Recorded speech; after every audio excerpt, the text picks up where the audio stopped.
Let's see, Pitt. Where are we at here with their win total? Their win total, I don't have the juice in front of me, but their win total is at 6.5 wins. Oh, wait, there it is. The over is juiced to plus 114, and the under is at minus 140. So clearly the bookmakers aren't overly high on the Pitt Panthers. But I guess I'm a little bit higher than the book because I'm going slightly over here. I look at that schedule. Duquesne, Central Michigan, we're 2-0 there. We should beat Boston College at home. NC State at home, I think, is very winnable. So we've got 4. So the question is, can we win 2 of our road games? At Stanford, give it to me. At West Virginia, maybe. At Syracuse, maybe. But as far as personnel is concerned, Eli Holstein is still the starting quarterback. I'm not overly enthusiastic about that, I think is the best way to put it. I don't think he's a tight end like Bud does, but I'm not super into it. I think they have good running backs.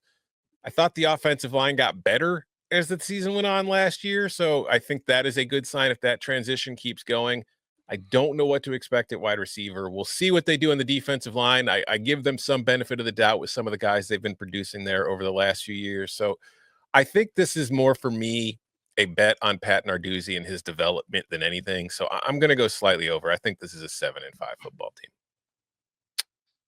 I think they'll be pretty good on defense. I do worry about some of the defensive line losses a lot. Like they have some very good backers there, and those guys have been getting a lot of credit in the preseason publications, as I think they should. But I am a little bit curious about how some of those defensive linemen last year kept bodies off those guys, and to see how well. But it's a Pat Narduzzi defense. They're generally very good. The offense. I know it's weird to say. I almost feel like they grew at the end of last year in some ways, like learning about themselves, but also like people kind of got the book on them a little bit, and they play a little bit better teams down the stretch potentially, and so through some picks at times. I am slightly under here, but not something that I'm like just trying to unload on. How many guaranteed wins do you see? Because I don't know that the backyard brawl, I don't know enough about West Virginia to really say 100%. But I think Pitt should be favored there, but they're not laying more than a touchdown. I don't think. Mm-hmm. Duquesne and Central certainly should be, but Narduzzi has lost to MAC teams at home before. And that's you got to actually pay attention there. After that, you're favored at home against Boston College. You're a coin flip at home against NC State. You might be favored at Syracuse if Syracuse really, really bottoms. You're not favored at home over Miami or Notre Dame. They can certainly steal one of those. You're probably favored at Stanford, right, on the road, but is that short rest to Stanford? Looks like no, that's 7 because there's 31 days in October. Yeah, okay, right. So I'm slightly under here. I think they lost a lot on the lines of scrimmage. That scares me a little bit, but not. I don't think you're getting rich by fading Narduzzi at a 6.5 number. So I agree with all you guys. I'm a big fan of Pat Narduzzi, and it would kind of be along that philosophy like Dave Dorn, taking it over when the total's this low. But I'm closer to Bud than Tom. They made the switch offensively, the style-wise, bringing in Cade Bell, and they started off incredibly hot. And Pat Narduzzi was asked a lot, and he was saying how they can just win because guys aren't there for the money. And it was interesting. He was taking some shots at Florida State and other schools that had gone heavy in the portal. But I do have concerns about their ability to retain or go out and get some of the better talent that's out there. I'm on the under. The thing that's probably more concerning me is the last 2 years they've been in the bottom half defensively of the ACC.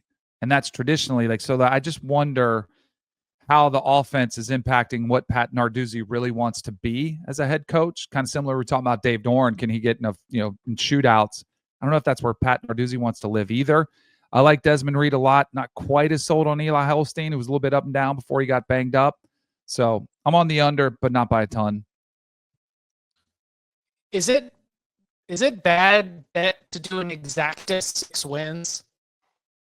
I feel like if you're talking about a 500 team and doing coin flips and saying I know I can definitely feel confident about exacta 6 wins. This looks like a 6-6 team. This looks like a 6-6 schedule. It looks like you're maybe in Detroit playing against a MAC team in the Little Caesars Bowl. Does that still exist? I think it's good that they play West Virginia early in the season. I know that we've discussed that with West Virginia in the Big 12, but in case it takes a little bit of time for things to click, for Rich Rod to figure out who's bought in and who's just spending too much time on TikToks. By the way, Rich Rod versus TikTok and kids these days continues to be one of my favorite fall camp rivalries that we've had so far. They got an ice cream machine. Can you believe that? They got an ice cream machine. So yeah, I've got this as, Duquesne, Central Michigan, West Virginia.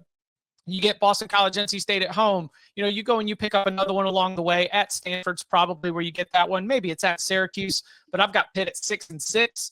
When it was 5.5 early in the year, I was on the over, but at 6.5, I'll take the under, as I've got 6-6 as the most likely outcome.